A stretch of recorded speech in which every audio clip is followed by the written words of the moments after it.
নমস্কাৰ Assamese preparation চেনেলটোলৈ আপোনাক স্বাগতম জনাইছোঁ আৰু যোৱা এটা ভিডিঅ' আমি এটা আনিছিলোঁ য'ত আমি বেচিক্স লেভেলৰ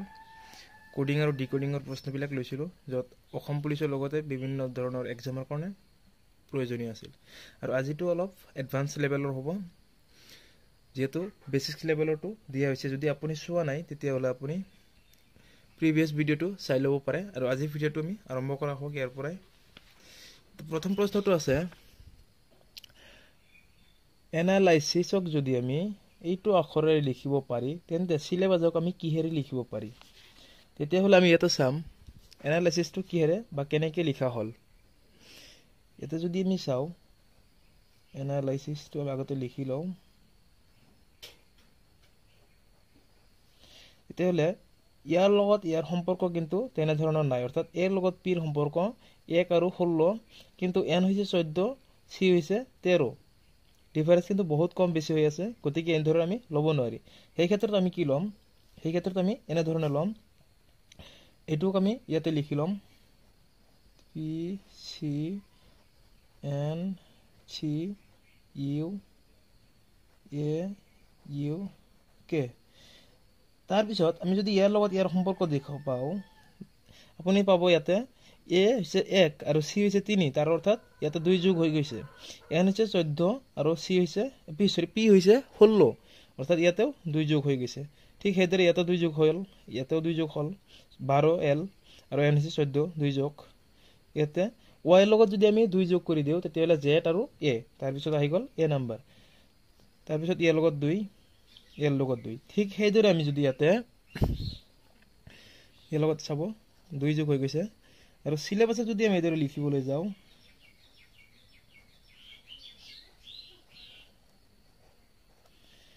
তেতিয়াহ'লে আমি ইয়াৰ লগত 2 যোগ কৰিম ইয়াৰ লগত 2 যোগ কৰিম y ৰ লগত 2 যোগ কৰিলে আমি a পাও যেহেতু 26 আহি যাব z ৰ পিছত আৰু আখৰ নাই কাৰণ আমি ওলোটাকে লব লাগিব নেক্সট আছে ইয়াতে s ৰ লগত 2 যোগ u l ৰ লগত 2 যোগ কৰি অৰ্থাৎ 12 ৰ লগত 2 যোগ কৰিলে 14 হল n তাৰ পিছত a ৰ লগত যোগ কৰিলে হ'ব c এটো সকলোৱে জানে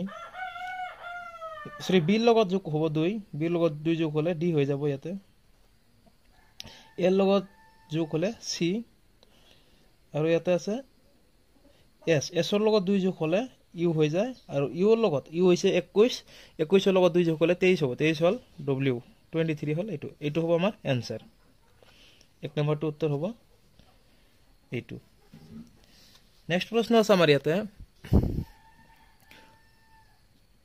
এইটো যদি আমি এই কোডেৰে লিখিব পাৰি তেন্তে আমি এই মিউজিশিয়ানক কিনেদৰে লিখিব পাৰি অৰ্থাৎ প্ৰিকিউলেটক যদি আমি এদৰে লিখিব পাৰি এটা আমি আগতে এইটো লিখি লম p r e c l u d e ইয়াৰ লগত ইয়াৰ সম্পৰ্ক কেনে ধৰণৰ আছে আমি এইটো আগতে ওলাব লাগিব যদি এইটো সম্পৰ্কটো আমি ওলাব পাৰি তেন্তে আমি ইয়াৰ প্ৰশ্নটো কেনেদৰে হৈ গৈছে এটো আমি ওলাই লব পাৰি তে 5 7 2 0 1 8 ইয়াৰ লগত p হৈছে 16 কিন্তু ইয়াতে আছে 7 r হৈছে 18 কিন্তু ইয়াতে 6 আছে অৰ্থাৎ ইয়াৰ লগত কোনো সম্পৰ্ক নাই তেতিয়াহ'লে আমি ওলোটাকে লম বস্তুটো ওলোটাকে ললে আমি ইয়াতে দেখা পাইছো p ৰ মান হৈছে 16 কিন্তু ইয়াতে 18 দিয়া হৈছে আৰু r ৰ মান হৈছে 18 কিন্তু ইয়াতে 20 দিয়া হৈ গৈছে অৰ্থাৎ 2 বেছি হৈ আছে ইয়াত 2 যোগ কৰি দিয়া হৈছে মানৰ লগত অৰ্থাৎ ওলোটা পিনে 2 কে যোগ কৰি দিয়া যায় ঠিক হেদৰে আমি ইয়াতে লম ইৰ মান হৈছে 5 ৰ লগত 2 যোগ কৰিলে আমি ইয়াতে 7 পাও आंसरটো এনেদৰে আহিছে তেতিয়াহ'লে আমি মিউজিশিয়ানটো লিখিম কেনেদৰে m u s i c i a n প্ৰথমে আমি ইয়াকে লম ইয়াৰ লগত n ৰ মান হৈছে 14 ৰ লগত 2 যোগ কৰিলে আমি কিমান পাম 16 তেতিয়াহ'লে আমি 16 লিখিম তাৰ পিছত এৰ লগত 2 যোগ কৰিলে আমি কিমান পাম 3 i হৈছে 9 ৰ লগত 2 যোগ কৰিলে 11 তাৰ পিছত c ৰ লগত 2 যোগ কৰিলে 5 পাম আমি i ৰ লগত 2 যোগ কৰিলে আকৌ 11 s হৈছে 18 ৰ লগত 2 যোগ কৰিলে আমি পাম 21 তাৰ পিছত আছে ইয়াতে u হৈছে 21 অৰ্থাৎ 21 ৰ লগত আমি 2 যোগ কৰিলে আমি 23 পাম m হৈছে 13 ৰ লগত যদি আমি 2 যোগ কৰি দিও আমি 15 পাম आंसरটো হ'ব আমাৰ এইটো নেক্সট প্ৰশ্ন আছে আমাৰ ইয়াতে লিটমাসক যদি এটো আমি কোডেৰে লিখিব পাৰি তেন্তে ইন্ডিগো আৰু এটোৰে লিখিব পাৰি ঠিক হেদৰে জেগাৰক আমি কিহেৰে লিখিব পাৰি এটা আমি প্ৰথমে সম্পৰ্কটো ওলাব লাগিব লিটমাছ আৰু এটোৰ লগত কেনে ধৰণৰ সম্পৰ্ক আছে এটা আমি লওঁ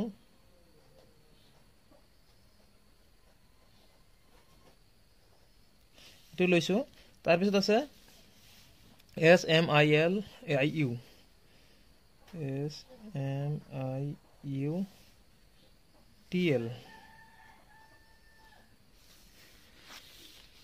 ইয়াতে আমি দেখা পাইছো এই আখৰটো ইয়াৰ লগত মিল আছে ইয়াৰ মাজৰ পৰা এটা এটা আহিছে অৰ্থাৎ প্ৰথমে আমি লৈছো ফাৰ্ষ্টটো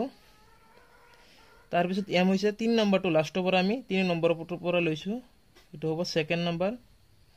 তাৰ পিছত আই আছে ইয়াতে এটো আমি সেকেন্ড নম্বৰৰ পৰা লৈছো এটো হ'ব 3 আৰু ইউ হৈছে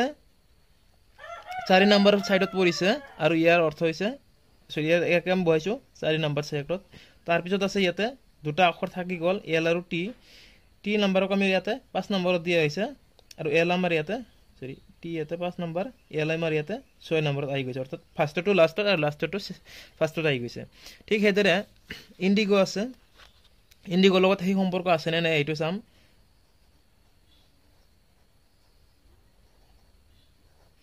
ফাৰ্ষ্টত আমি এটো লব লাগিব তাৰ পিছত আছে 3 নম্বৰটো এটো 2 এটো 4 এটো 5 এটো 3 এটো লাষ্টত যাব 6 নম্বৰত হৈ যাব ঠিক আছে তেদনতে লিখিলে ইয়াতে 1 তাৰ পিছত আই 3 নম্বৰত এন 4 নম্বৰত জি 5 নম্বৰত ডি 6 নম্বৰত আই এটো দিয়া আছে না ঠিক এইটোই দিয়া আছে এটা চাব পাৰে ইয়াৰ লগত সম্পৰ্ক ঠিক হেদৰে আমি ইয়াতে জেগাৰক লিখিম জে A G G E R ফাৰ্স্টটো হ'ব 1 4 এটা যেটো আছে আমি প্ৰথমে যেটো লৈছিলো হেতুক আমি কৰিম 4 2 5 3 6 তেতিয়া হলে 1 নম্বৰত আছে আর 2 আছে জি 3 আছে এ 4 আছে ই 5 আছে জি জে আছে 6 সরি জে এটা হ'ব জে এনসারটো আই যাব এইটো নেক্সট প্ৰশ্ন আছে মাস্টাৰক যদি আমি 8 আৰু বি ইউ এনক যদি আমি 4 লিখিব পাৰি তেতিয়া হলে ফাৰ্মাৰক আমি কি লিখিব পাৰি এটো হৈছে প্ৰশ্ন এটা আমি প্ৰথম উঠাই লম এইটো মাস্টাৰ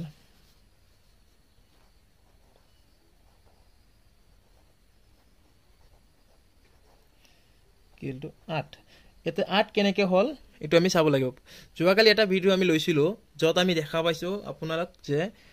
ইয়াৰ মাজত আমি যেতিয়া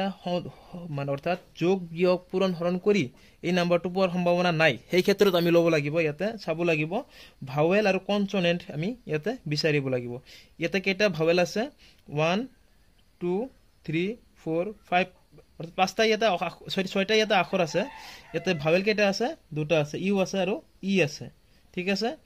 তেতিয়াহলে আখৰ কেটা থাকিল বা কনসোনেন্ট কেটা থাকিল এম এস টি আৰু আৰ অৰ্থাৎ চাৰিটা থাকিলে এটা আখৰ যদি চাৰিৰ লগত আমি দুই যোগ পূৰণ কৰি দিও তেতিয়াহলে আমি 8 পাও ঠিক হেদৰে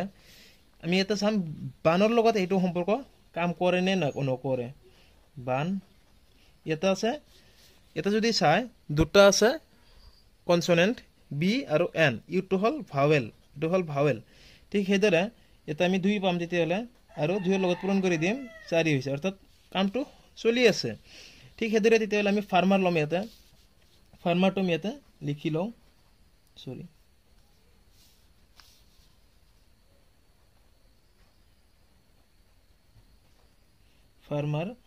ফার্মার লগত আমার কেইটা অক্ষর আছে এটো আমি চাব লাগিব 1 2 3 4 যেহেতু এ আছে ভাৱেল ই আছে ভাৱেল আমি কনসোনেন্ট কেটা হে লব লাগে এই ক্ষেত্ৰত আমি ইয়াতে লম 4 পূৰণ 2 অৰ্থাৎ 8 হ'ব আমাৰ आंसर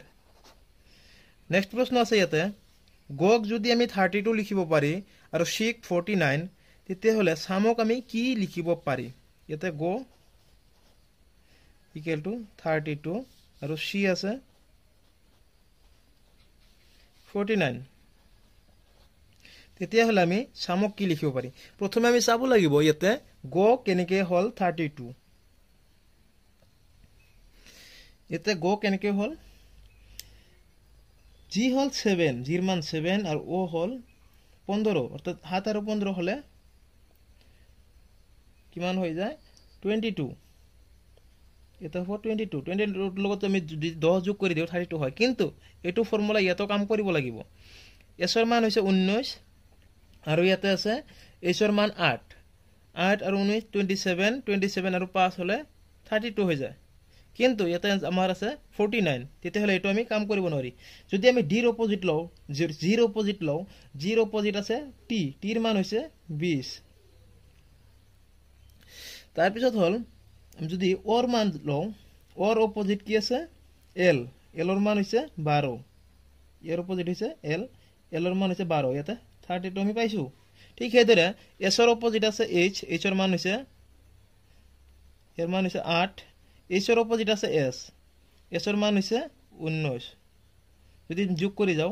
5 ইৰ মান হৈছে 5 ইৰ অপোজিট হৈছে v v ৰ মান হৈছে 22 ইয়াতে আমি হেতু পাও নে না পাও হেতু আমি চাব লাগিব ইয়াতে হল 8 আৰু 22 30 আৰু 19 49 এনসাৰটো অৰ্থাৎ মিলি আছে ঠিক হেদৰে আমি ইয়াতে লব লাগিব সাম টু s ৰ অপোজিট কি হ'ব তেতিয়া হলে h